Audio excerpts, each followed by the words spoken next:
Então, Thiago, começou a gravação. Bom dia a todos. Então, deixa eu explicar um pouco sobre a avaliação 3. Conforme a descrição que vocês puderam ver ali no Moodle, o objetivo desse último trabalho é vocês fazerem um relógio com cronômetro em um simulador online, tá? Então, a ideia aqui é pegar o relógio que vocês têm aqui nesse link de exemplo, ou vocês podem iniciar do zero também, isso daí vai ficar a cargo de cada um. E nele, deve adicionar a opção de timer, uns botões ali para fazer a parada desse timer, o reset dele, ou a retomada da contagem, né? E ela deve mostrar também os milissegundos. Então, usando esse simulador, você abre o link ali, você já tem esse exemplo aqui, né? Você pode criar gratuitamente uma conta para você, né, para salvar os seus projetos e tudo mais. E é um simulador bem intuitivo, tá? Com tudo que vocês já viram na disciplina. Então, aqui, como mostra na imagem, ele já tem um relógio aqui pronto, tá? Então, se eu iniciar aqui o clock dele, ele realiza a contagem, mostrando os segundos, minutos e as horas. A diferença aqui é que, quando vocês adicionarem o cronômetro, vocês terão que colocar um botão que muda do relógio normal para fazer a contagem do cronômetro, que ela é mais rápida, né? Você tem que ter também aqui um botão para parar o cronômetro e para retomar a contagem, da mesma forma que eu fiz agora com o relógio normal aqui. E também um botão que você consegue realizar o reset, tá? Esse projetinho aqui, ele é aberto, tá? Ele é público, então você pode partir dele, criando aqui um fork, né? Aqui eu já criei um para mim. Então, a partir dele, você já pode editar, ok? Repare o seguinte, esse simulador, você pode dividir em subprojetos. Então, para não ficar visualmente difícil, né, vocês podem criar esses bloquinhos aqui. Por exemplo, vamos acessar esse da hora aqui, ó. Eu clico nele, ele abre um subprojeto. Então, a ideia é basicamente vocês partirem lá daquele contador básico, que nós vimos na aula, na disciplina, e desenvolver esse relógio, tá? Com essas duas funções. Vocês podem, como eu falei, vocês já podem utilizar esses que estão prontos. Talvez fique um pouco difícil para entender. Então, quem tiver muita dificuldade para entender o que já tem pronto aqui, pode criar desde o zero o seu contador lá e fazer o passo a passo, né, como vocês quiserem. Mas se vocês quiserem utilizar os blocos que tem pronto aqui também, ele já tem essas opções, tá? Agora eu queria falar um pouquinho, essa ideia é mais o relógio que vocês têm que fazer, ou seja, o resultado final. Gostaria de falar também um pouco sobre o simulador. Eu criei aqui um projetinho com alguns exemplos. Aqui nós temos um contador e aqui nós temos um somador. Na verdade, são dois somadores criados de forma diferente, né? Um está utilizando o somador que já vem aqui no projeto, né? Que já tem aqui no simulador. E o outro eu crio um somador do zero. Bom, ele já tem um full adder, né? O projeto, então, eu só utilizei ele. Mas eu também criei um utilizando um full adder único, né? Só recebendo 4 bits na entrada e fornecendo 4 bits na saída. Então, você tem essas opções do simulador, você não precisa fazer passo a passo como foi feito lá, né? Com 4 full adders, divide um bit para cada um, ele soma e depois você junta tudo no final. Então, tem essas opções, isso daí vai ficar a critério de cada um, que achar mais fácil para conduzir o trabalho, tá? Então, aqui nós temos, no lado esquerdo, nós temos as entradas. Então, geralmente, quando a gente quer mostrar aqui um sinal de entrada que nós podemos modificar, nós utilizamos esse bloco. Selecionando ele do lado direito aqui, a gente consegue modificá-lo, incluindo aqui mais bits, né? Ou até adicionando algum delay. Eu sugiro que o delay aqui vocês deixem como padrão, tá? Se ele vier como 0, mantém em 0. Se ele vier aqui em 10, como no caso do other, deixa em 10. E assim por diante. Então, além das entradas, nós temos aqui as saídas. Tá? Nesse nosso exemplo aqui do somador, eu tenho uma saída de 4 bits e tenho uma saída de 1 bit. Então, eu utilizo esse bloquinho alt, conecto ele, né? Deixei aqui com 1 bit e esse aqui com 4, por exemplo. Mesmo esqueminha. Lá no principal eu tenho mais 2 tipos de saída que eu utilizei. Um que seria um LEDzinho, né? Para mostrar aqui quando dá um estouro de contador, por exemplo. E esse display aqui, ele não precisa de decodificador, né? Ele já vem direto, utilizando aquelas saídas, o full order, os 4 bits, ele já identifica, desde que ele esteja, obviamente, conectado de forma correta, né? O menos significativo em 0, mais significativo em 3. Então, ele vai mostrar corretamente para vocês o valor aqui no display. Então, um exemplinho aqui do somador, eu posso modificar a entrada e ele vai mostrando no display. Tá? Esse aqui é o exemplo básico do somador, por exemplo. Aí o contador, vocês vão utilizar no projetinho do relógio. Esse aqui é o contador básico que nós vimos lá na disciplina, então ele faz a contagem de 0 até F, né? Então, o contador aqui de 4 bits. Se eu habilito o clock, ele vai começar a fazer a contagem. Né? Esse circuitinho aqui é o mesmo que a gente viu lá na aula 6, tá? Então, se você reparar lá em um dos slides, você tem o flip-flop tipo JK e algumas portas lógicas adicionais para fazer a contagem de 0 até F. Em relação ao tempo, o simulador, ele considera o tempo de clock mínimo em 50 milissegundos, tá? Então, isso daí vocês também podem levar em consideração na hora de fazer a contagem do seu cronômetro, do seu relógio, tá? Então, como vocês... Até tem um exemplo em uma das listas que você tem que pegar a frequência de 60 Hz e transformar em 1 Hz, tá? Se você ainda tem um pouco de dificuldade nessa parte, seria interessante dar uma olhadinha no capítulo 7 do livro. É 6 ou 7 ali que ele mostra esse exemplo dos contadores, né? Então, aqui, gostaria que vocês deixassem isso daqui no mínimo, para fazer a contagem, né? Então, o máximo da visualização que vocês vão ter, a maior precisão vai ser 100 milissegundos, né? Então, vocês podem mostrar desde de 100, 200, 300, 400 milissegundos ali, até gerar um segundo. E a partir desse valor, gerar os outros valores que são necessários para o seu contador. Aí eu tenho outras portas aqui, eu tenho os gates, né, que são as portas lógicas. Eu tenho aqui decodificadores, multiplexadores. Nesse caso aqui, eu acredito que vocês não cheguem a utilizar, mas se tiverem alguma dúvida sobre a utilização de algum desses elementos, por exemplo, aqui eu tenho um flip-flop do tipo JK. Eu seleciono ele, aparece um help aqui no canto direito. Ó. Se eu clicar nele, ele vai abrir uma aba que mostra exatamente como utilizar esse dispositivo, esse elemento. Então, eu tenho aqui o flip-flop JK, eu tenho a tabela verdade dele. Repare que ele possui porta Enable, que vocês não viram no exemplo lá. Repare também que a porta de preset e reset, eles são assíncronos e eles são acionados em nível lógico alto, ao invés de ser acionado em nível lógico baixo, como vocês viram lá no slide, tá? Então, isso também tem que ficar atento.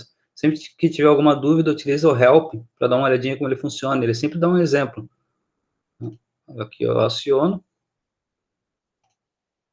Conforme a tabela verdade, eu coloco 1 em 1, ele faz o toggle. Ele faz a mudança, né? E ele precisa estar com o enable habilitado. Se eu desabilito, ele para de contar. Ok? Aqui também eu posso parar a simulação aqui. Deixa eu ver o que mais. Alguns detalhes, tá? Por exemplo, aqui o splitter. Quando você quer fazer essa junção de bits, ou a separação deles. Se eu clicar nele aqui, eu vou vir em Help novamente. Ele vai mostrar um exemplo de como você gera esse elemento. E esse passo é bem importante, tá? Vou mostrar aqui. Ele diz que você deve digitar o 4 para o bitwise e 1 e 1 e 1, né? Para o split aqui. Então, vamos fazer isso aqui novamente. Ó, se eu digitar 4, ele vai abrir. A hora que eu clicar, ele vai abrir essa janela. Então, você entra com o bitwise, que seria 4. Depois com o split, né? Eu quero que saia de 1 em 1 bit. Então, eu digito 1, dou um espaço, digito 1, dou um espaço, digito 1, dou um espaço.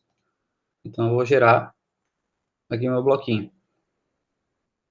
Por que eu estou explicando essa parte? Porque se você pegar, selecionar e fizer um espaço, um espaço, um espaço, der um Enter, fizer a mesma coisa, ele vai gerar o mesmo bloco aparentemente, porém ele está errado. Se você reparar aqui, ó, à direita, bitwise é 4, e aqui eu estou colocando 1.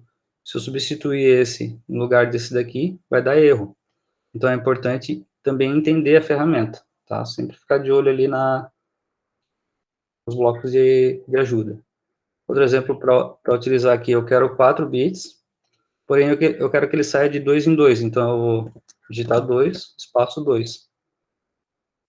Ele gera um fork ali com duas saídas, bit 0 e 1, bit 2 e 3.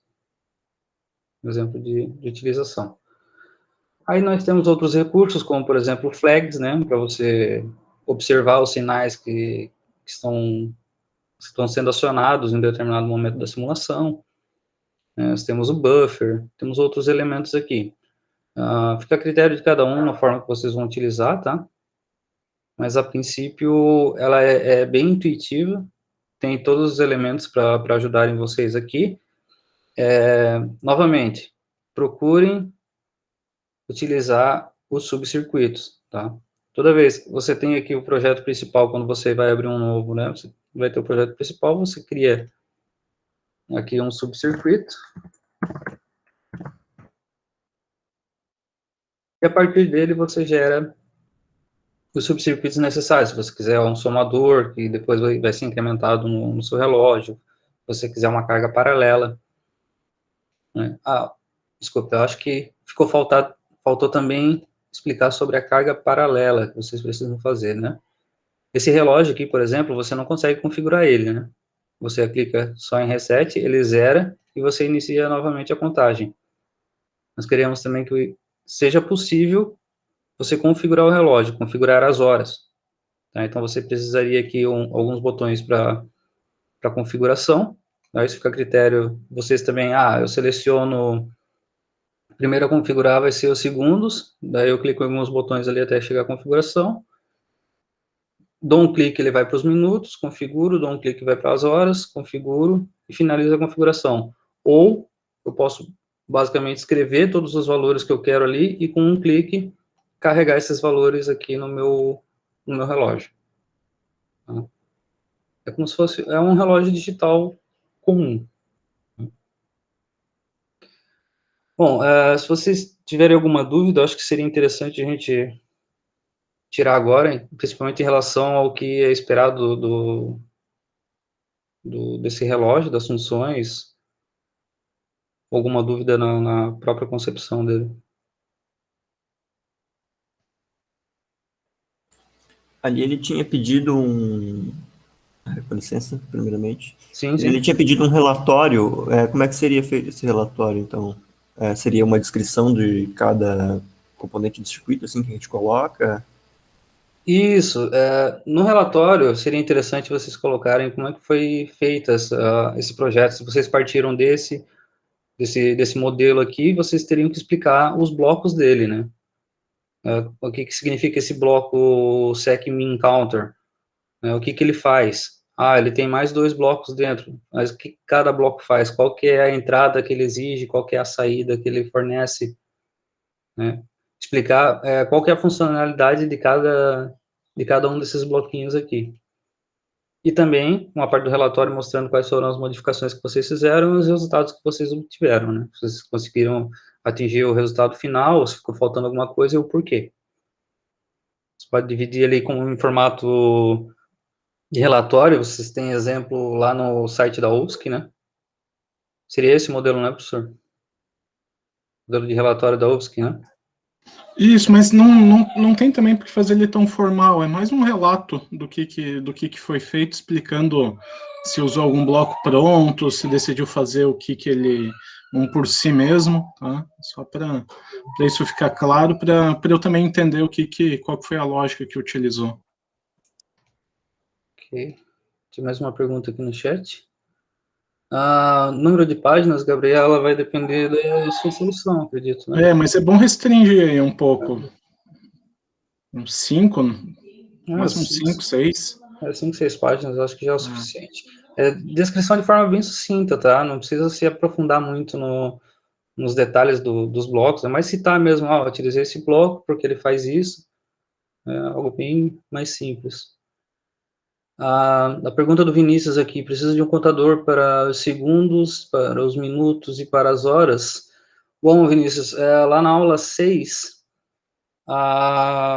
tem mais ou menos descrito lá como é que é a progressão dos contadores, né, e os períodos dele.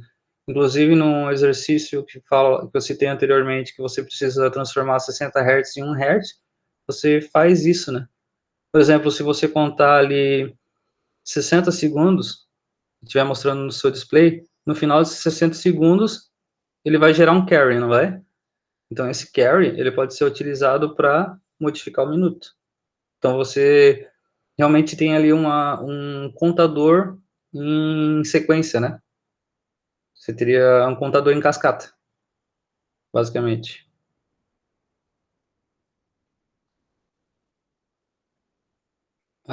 Trabalho... Sim, eu acredito que o trabalho seja individual, né, Anderson? Acho que não foi... Sim, individual. Ok. Mais alguma questão, pessoal? Sobre o simulador? Alguma dúvida? Qualquer coisa também vocês podem entrar em contato lá pelo Discord, né? Para tirar as dúvidas referentes algum problema que vocês tiveram aqui em relação ao projeto de vocês aqui no simulador, tá?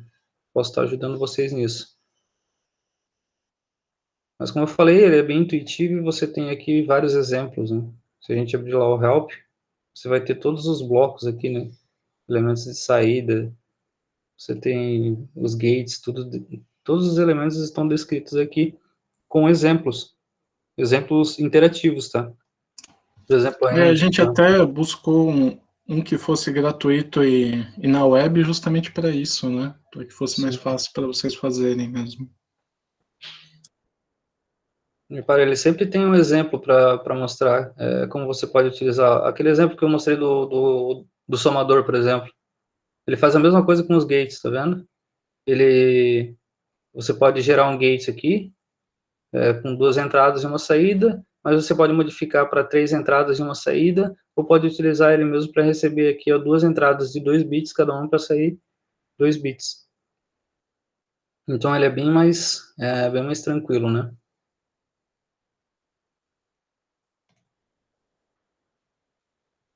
Bom, acho que seria isso, professor. Se ninguém tiver mais alguma dúvida.